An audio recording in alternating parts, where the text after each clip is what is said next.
Hello guys, let's prepare dinner. Ayan. Gawa lang ako ng konting spaghetti para sa aking bagets. Okay. At gagawa tayo ng watercress soup. Yun na rin yung vegetable. Magigisa lang ako ng patola.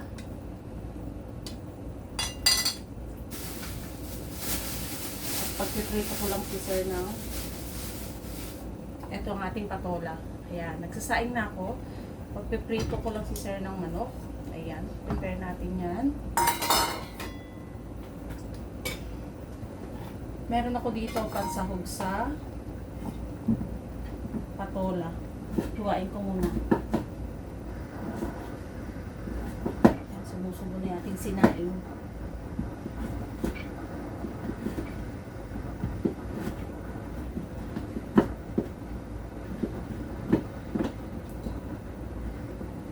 Ito matigas kasi dahil ano siya, dried meat ba, preserved meat, ano to, liempo siya na preserve. Yan ang sasahog natin, tsaka konting dried shrimp.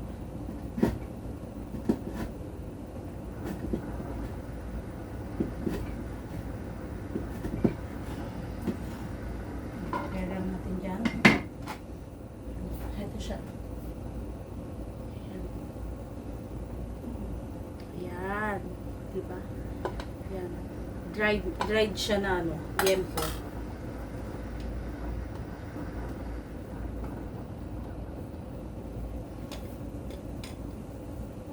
Ngayon,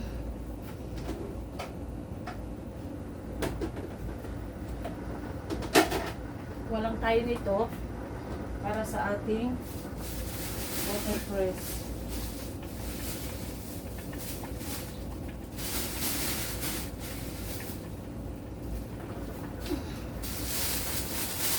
Hindi na pagluto ng maaga kasi easy to prepare lang yung food natin.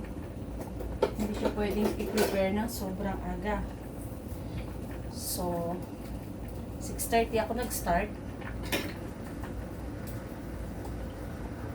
Ito guys yung watercress dito, oh. Diba? Ayan. Watercress. Ayan. Ginagawa siyang soup. Ginagawa siyang ginigisa siya. Na marami siyang sinasangkapan. Lalagay natin siya ngayon sa soup.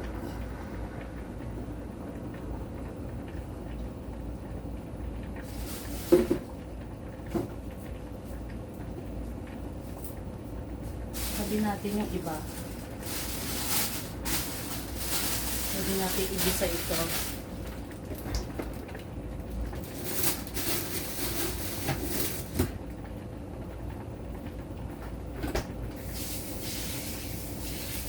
Okay guys. Yan, ganyan lang.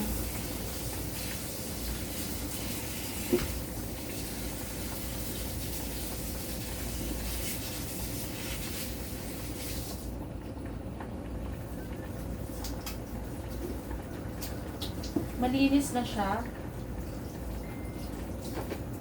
Patayin muna natin yung noodles. Inuulit lang natin ang linis. At iba-blanch natin to. Papakulo na ako ng water para dito. Blanch.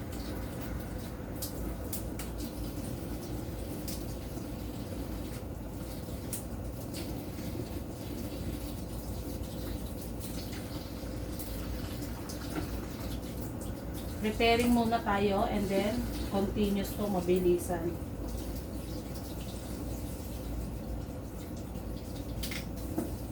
Mabilis lang naman siyang i-prepare. Kaya hindi ako nakapag ng maaga.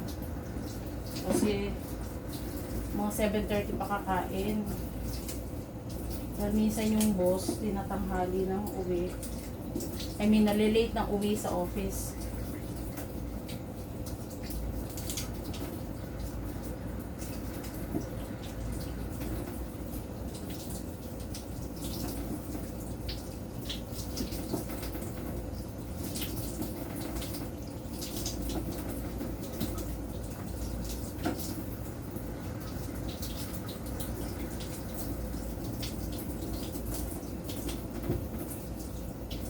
Mukha lang siyang marami pero pagka naluto siya,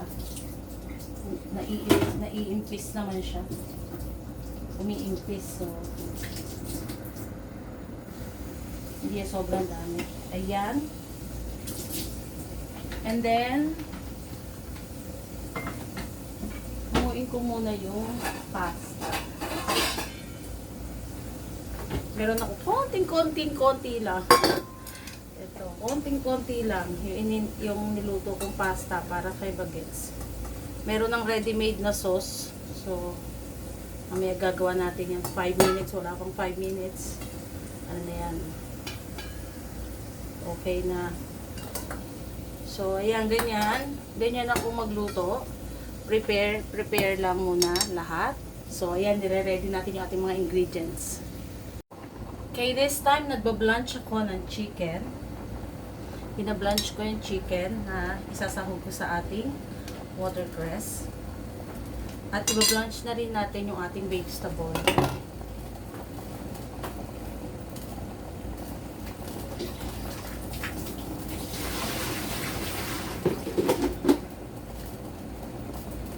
Ito yung ating watercress, blanch natin.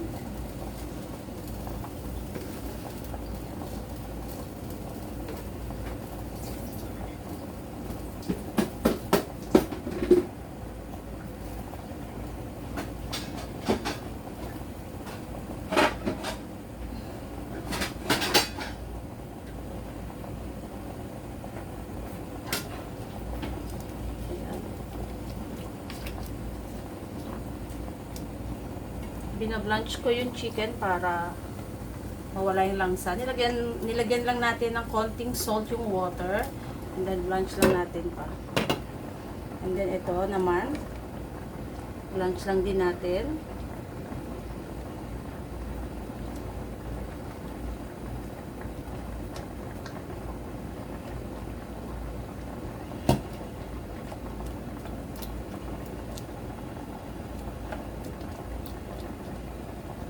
Ayan. Nagpa-blanch lang tayo. Ayan.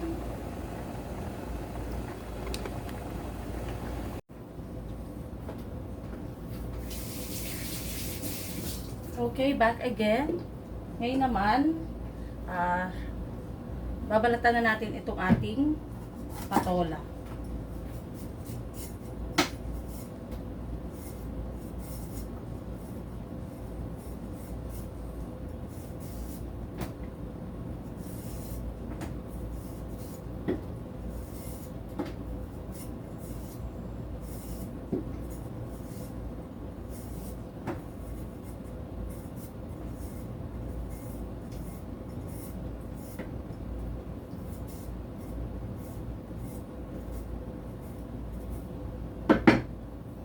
Ganito ko siyang balatan, hindi ko masyadong inuubos yung greens para yung matatalip, yung sharp lang na area ang inaalis ko. So para maganda naman siya pagka hiwa.